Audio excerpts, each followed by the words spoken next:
প্রথমেই আলোচনায় অংশগ্রহণ করবেন জনাব মোহাম্মদ শফিকুল হক মিলন, রাজশাহী ৩ আসন থেকে নির্বাচিত জনাব শফিকুল হক মিলন।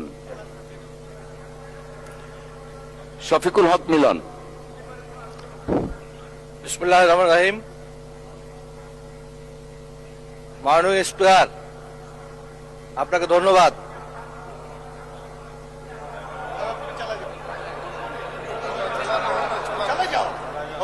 রাষ্ট্রপতির ভাষণ সম্পর্কে আনিত ধন্যবাদ প্রস্তাব, মহামান্য রাষ্ট্রপতির ভাষণ সম্পর্কে আমাকে আলোচনায় অংশগ্রহণ করতে সুযোগ দেওয়ার জন্য মাননীয় স্পিকার আপনাকে ধন্যবাদ জানাই। মাননীয় স্পিকার, সেই সাথে আপনি আপনার সময় 7 মিনিট। এই মহান জাতীয় সংসদে বিনা প্রতিদ্বন্দ্বিতায় নির্বাচিত হওয়ার জন্য আপনাকে অভিনন্দন জানাই। মাননীয় স্পিকার, সেই সাথে আমার বক্তব্য শুরুতেই আমি শ্রদ্ধার সঙ্গে স্মরণ করি ইতিহাসের রাখাল রাজা শহীদ রাষ্ট্রপতি জিয়াউর রহমানকে, যিনি মহান স্বাধীনতা যুদ্ধের ঘোষণা দিয়েছিলেন। আমি শ্রদ্ধার সঙ্গে স্মরণ করি আমাদের সেই আপসহীন দেশনেত্রীকে, যিনি বাংলাদেশের গণতন্ত্রকে পুনরুদ্ধারের জন্য জীবনের মাননীয় সদস্যবৃন্দ, দয়া করে যার যার আসনে মেহেরবানি করে বসুন। দয়া করে যার যার আসনে মেহেরবানি করে বসুন। আমাদের মাননীয় সংসদ সদস্য বক্তব্য শেষ করতে দিন। আমাদের নেতা, পার্টির চেয়ারম্যান, গণপ্রজাতন্ত্রী বাংলাদেশ সরকারের মাননীয় প্রধানমন্ত্রী জনাব তারেক রহমানকে, তিনি আমাকে রাজশাহী ৩ পাবা মোহনপুরের মানুষের সেবা করার জন্য মনোনয়ন দিয়েছিলেন মহান জাতীয় সংসদে, এবং আমি কৃতজ্ঞতা জানাই আমার পাওয়া মোহনপুরবাসীকে, যারা আমাকে ভোট দিয়ে নির্বাচিত করেছেন। মাননীয় স্পিকার, আমি আমার বক্তব্যের শুরুতেই মহামান্য রাষ্ট্রপতির যে বক্তব্য, সেই বক্তব্যটিকে এনজয় করেছিলাম এবং তাকে সাথে সাথে ধন্যবাদও দিয়েছিলাম। এই জন্য যে এখনো আপনার মাধ্যমে ধন্যবাদ জানাতে চাই যে আমরা দেখেছি ইতিহাসকে এবং সত্য ইতিহাসকে স্বীকার করে নেওয়া, পাশাপাশি বাংলাদেশের রাজনীতিতে বিগত দিনে যে নৈরাজ্য, সন্ত্রাস এবং স্বৈরাচারের উত্থান হয়েছিল, পাশাপাশি আমাদের যে বাংলাদেশ দুর্নীতিতে নিমজ্জিত হয়ে গেছিল, সেইটি তিনি অপকটে স্বীকার করার জন্য। মাননীয় স্পিকার, আমরা শুধু এইটুকু বলতে চাই, আমার নেতা জনাব তারেক রহমান নির্বাচনের পূর্বে রাজশাহীতে জনসভায় গেছিলেন। সেখানে গিয়ে উনি কৃষকদের জন্য উনি যে ক্ষুদ্র ঋণ, সেই ঋণের মওকুফ করার ঘোষণা দিয়েছিলেন। ইতিমধ্যে সেটি কার্যকর হয়েছে। আমি আর একটি বিষয় বলতে চাই, উনি রাজশাহীতে গিয়ে ওই আমাদের ঐতিহাসিক পদ্মা ব্যারেজের জন্য উনি প্রস্তাব দিয়েছিলেন। আমি আজকে আপনার মাধ্যমে মাননীয় প্রধানমন্ত্রীর দৃষ্টি আকর্ষণ করতে চাই, সেই পদ্মা ব্যারেজের কাজ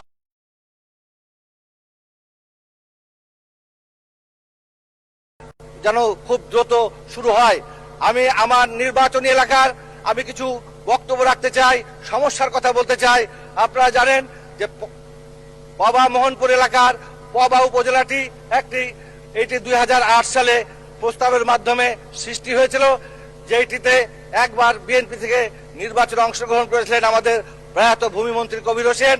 কিন্তু তৎকালীন নির্বাচনী যে পরিবেশ, সেই পরিবেশে এই বিএনপির সেই আসনটি ছিল না। 2018 সালে আমাকে মনোনয়ন দেওয়া হয়েছিল, কিন্তু আগের দিনে আগের রাত্রে নির্বাচনের সমস্ত কার্যক্রম সমাপ্ত হয়, সেই নির্বাচনে আমরা আমরা বিজয়ী হতে পারি নাই। কিন্তু দীর্ঘ 17 বছর লড়াই সংগ্রামের পরে আমাদের প্রায় 20,000 শহীদ, আমাদের জাতীয়তাবাদী দলের নেতা কর্মীদের শহীদের বিনিময়ে প্রায় 5 লক্ষ নেতা কর্মীকে 60 লক্ষ মিথ্যা মামলার পরে আমাদের অনেক সূর্য সহযোগীদেরকে খুন এবং গুমের মাধ্যমে, এবং আমরা সর্বশেষ যে জুলাই আগস্টে অনেক আমাদের নেতা কর্মীরা, আমাদের প্রিয় ছাত্র ছাত্রীরা সহ আবাল বৃদ্ধ বনিকা প্রায় 1400 মতো শহীদ হওয়ার পরে এবং পঙ্গু হয়ে থাকার পরে আজকে আমরা এই পরিবেশ পেয়েছি। আমরা আজকে মহান এই জাতীয় সংসদে দাঁড়িয়ে আপনি আমাকে বক্তব্য দিয়েছেন, আমি আপনার মাধ্যমে মহান জাতীয় সংসদের সম্মানিত সদস্যদেরকে বলবো, আমরা এইটি সত্যি সত্যি আমরা মুখে সোনার চামচ অথবা রূপার কাঠি দিয়ে এই সংসদ তৈরি হয় নাই। এইটির পিছনে আমাদের ট্যুর ছিল, আমাদের পোস্টিং ছিল বিভিন্ন জেলখানা থেকে জেলখানায়।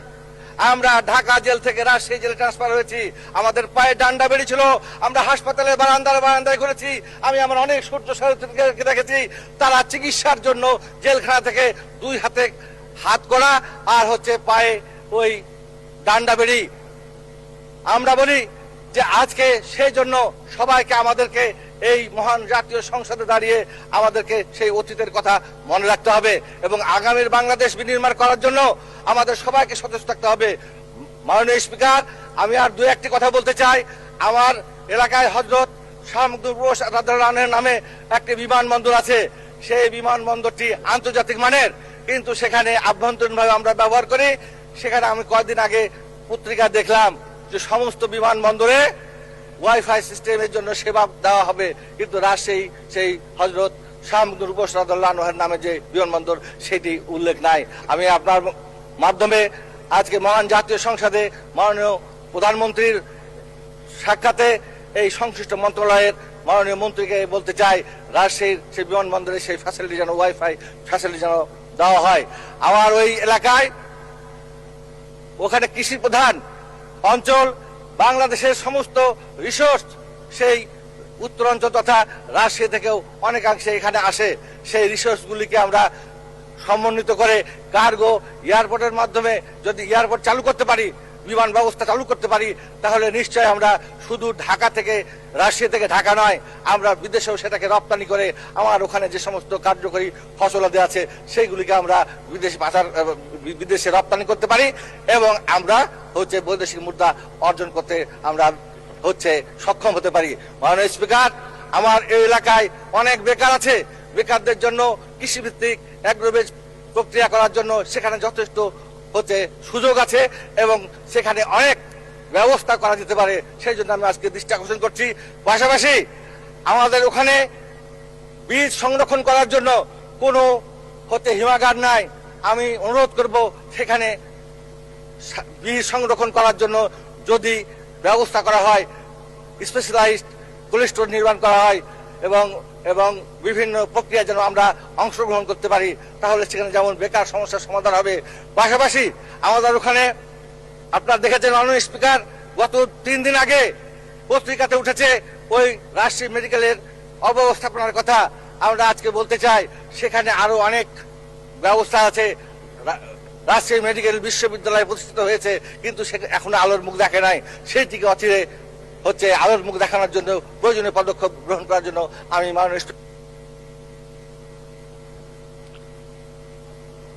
মাননীয় সদস্যবৃন্দ, মাগরিবের নামাজের জন্য সংসদের বৈঠক 30 মিনিটের বিরতি দেওয়া হলো।